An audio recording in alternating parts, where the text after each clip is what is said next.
demands what you place highest in your life. That is the place where he develops an approval in your soul that all you actually live for now is him. That there is nothing that stands above him in your life. Abraham was actually a compendium of that encounter. And that encounter was summarized on Mount Moriah. It was there Isaac is demanded. And when they demand Isaac, they will tell you that it is your only son, the one whom thou lovest. Give it. It is on Moriah that you place God above every other thing. Because until you have gone through Moriah, there are dealings God will never entrust you with. Because if he gives you anything, that thing can become an idol in your life. It is Moriah that qualifies you for many other subsequent encounters. After Moriah, God says, now I know that you fear me. In blessing, I will bless you. Meaning, you now qualify to enter the blessing I once promised you. I gave you the promise, but I tested you whether you can bear it. It is in Moriah Abraham secured the badge that you can enter this covenant. It is in Moriah. See what God says. Now I know. Meaning, all these things you were saying since, I only heard it as your word. But your action now has proved it. That encounter is hosted on Moriah. But Moriah is a mountain. It will go from mountains of Moriah and you will come to places like Sinai, where the hallowed testament of God is downloaded, where the oracles of God is given to a man. The demand of Moriah is that you keep behind all your achievements.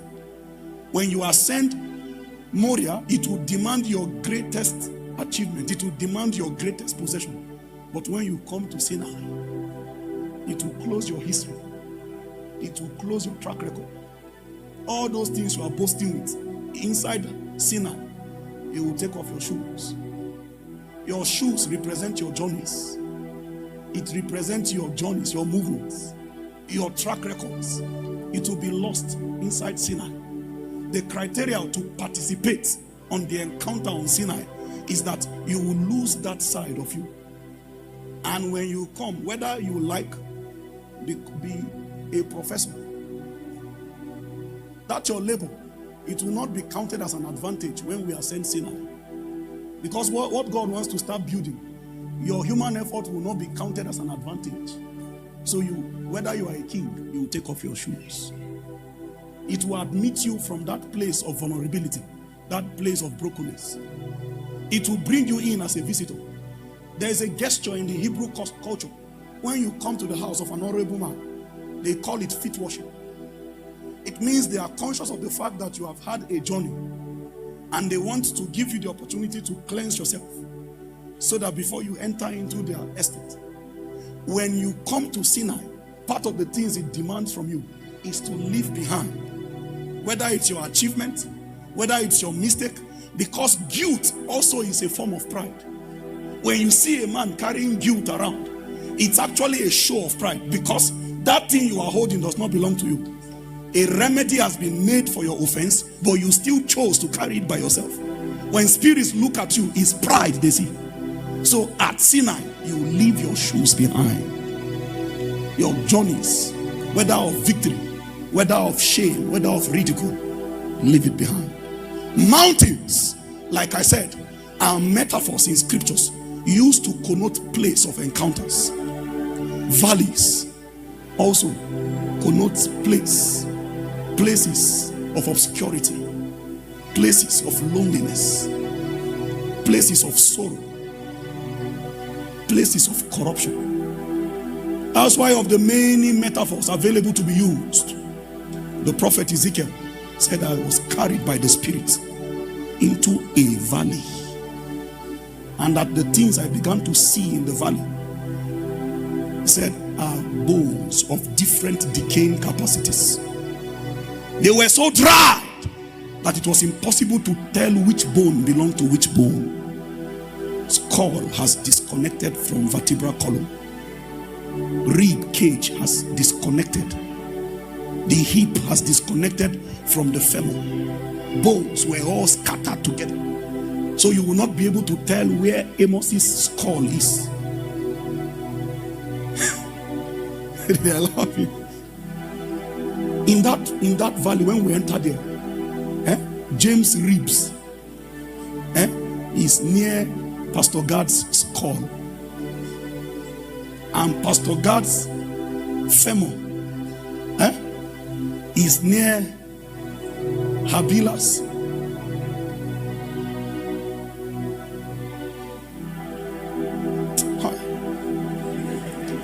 Biology is a body.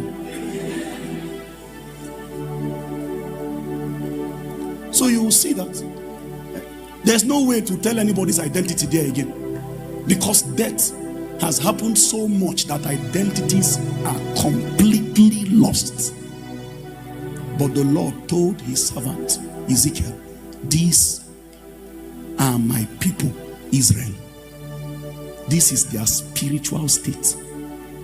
That when we look for them in the spirit, they are trapped in a location called a valley. But that was not the original design. I told you that when man fell, Adam brought creation into captivity. The new government, the new sheriff that took hold of the realm, he adjusted the slate. He changed the laws. In fact, the Bible puts it better. It says all the foundations of the earth are out of course. Jeremiah peeped through prophetic insights. I think Jeremiah chapter 4. He says, I beheld the heavens and they had no light. I beheld, and lo, the mountains. He began to speak. What did I say a mountain is? Is a metaphor, right? I wish you guys can stay with me. Let's read together. 1, 2, go.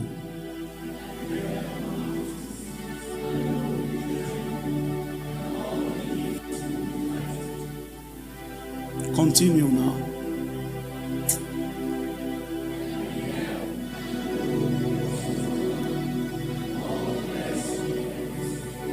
When you go to verse 21, you will see a strange conversation there. Jeremiah opened the same way Moses opened in Genesis chapter 1. Jeremiah said,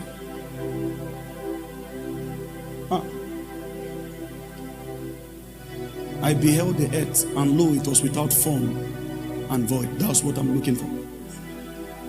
Verse 23, I beheld the earth, and lo, it was without form and void. Do you remember the very words in the account of Moses? In the beginning, God created the heaven and the earth. Verse 2, and the earth was without form and void. Moses went straight to, and darkness was upon the face of the deep. Jeremiah, who lived years apart from Moses, says, I beheld. I didn't read it anywhere. I beheld the earth. I saw it, how it degenerated from a place with reference and form and order. It degenerated to become a domain that is without form and void. The vocabulary used by Jeremiah was intentional. So he said, I beheld the earth, and lo, it was without form and void, and the heavens, and they had no light. Are you with me? Come on, are you with me? He says, I beheld the mountains, places that encounters were designed to hold, places where men should strike appointments with God. He says they've become dormant. I beheld the mountains, and lo, they trembled, and all the hills moved lightly. Fear have entered the domain. Continue. Let me show you something. I beheld, and lo, there was no man, and all the birds of the heavens were fled. I beheld, and lo, the fruitful place, a place that was once fruitful, a place that was once fruitful, he says was a wilderness. And all the cities, they were cities. and all the cities thereof were broken down at the presence of the Lord and by his fierce anger. Who angered the Lord? Why was he destroying an era? Why was he destroying a generation?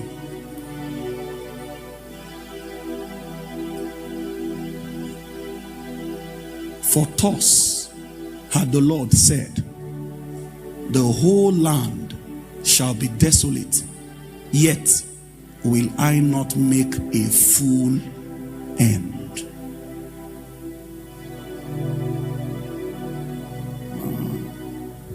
It was obvious that the initial design for the earth has been lost because of the fall of man. And because it has been lost, the topography, the spiritual topography of the earth has been altered. That was what Psalm 82 was particularly saying when he says, all the foundations of the earth are out of course.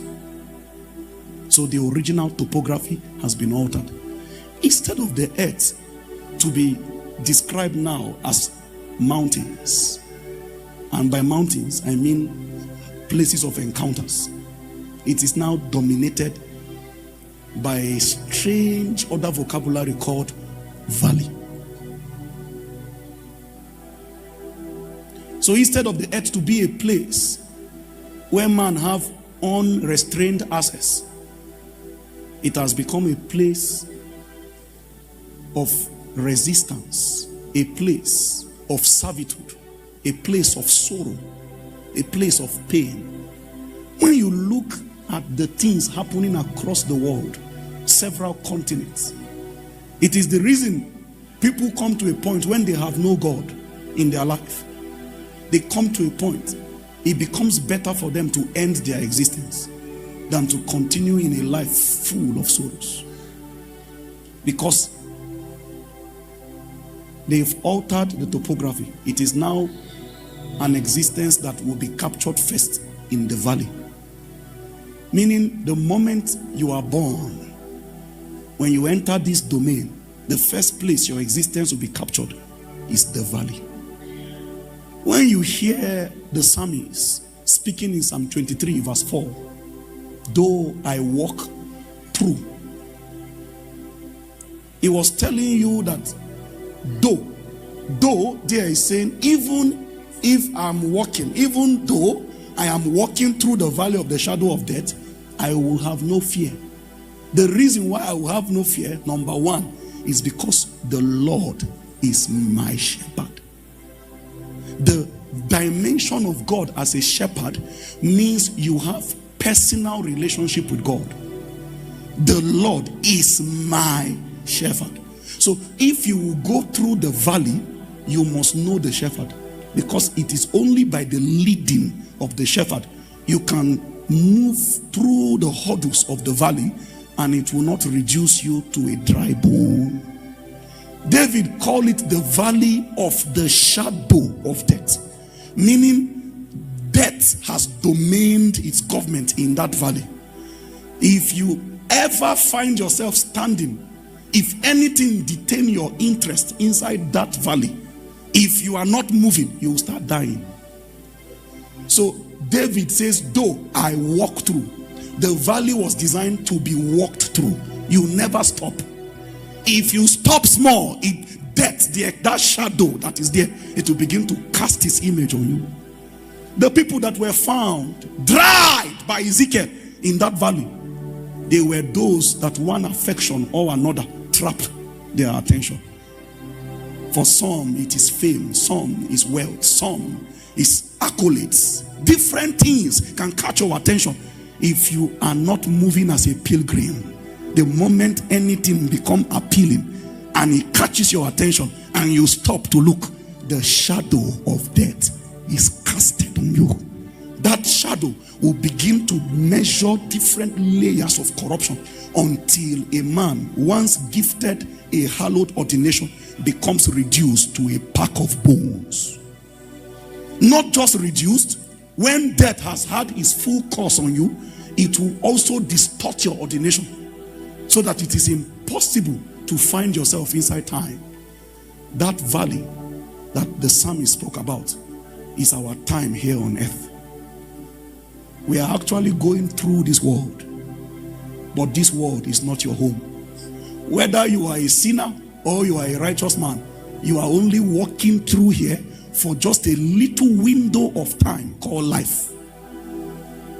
For some, you will go through here for 90 years. Some will go through here for 120 years. Some will go through for 50-something years. It does not matter the number of years. The truth is that we are all going through the valley.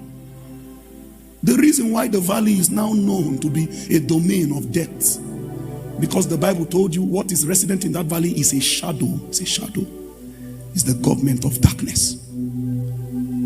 That's what the great teacher was telling us, that darkness is now upon the face of the deep. It covers it. Isaiah chapter 60 verse 2 corroborates it. Darkness shall cover the earth.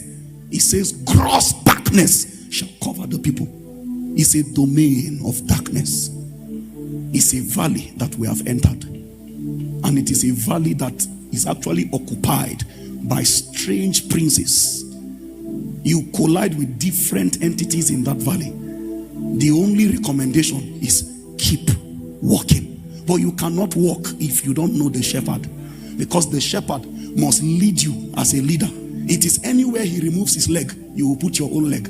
We are going through a valley where many dead bodies are littered on the ground as a proof that they didn't have a shepherd. The Lord is my shepherd. Meaning, if we are going to do this valley journey and be successful, where are we going to? If we come out from the valley, we are heading to the mountains of God. I told you the mountain is a metaphor. The valley is also a metaphor. We are journeying from corruption into life. But there is a journey. The shepherd must hold you.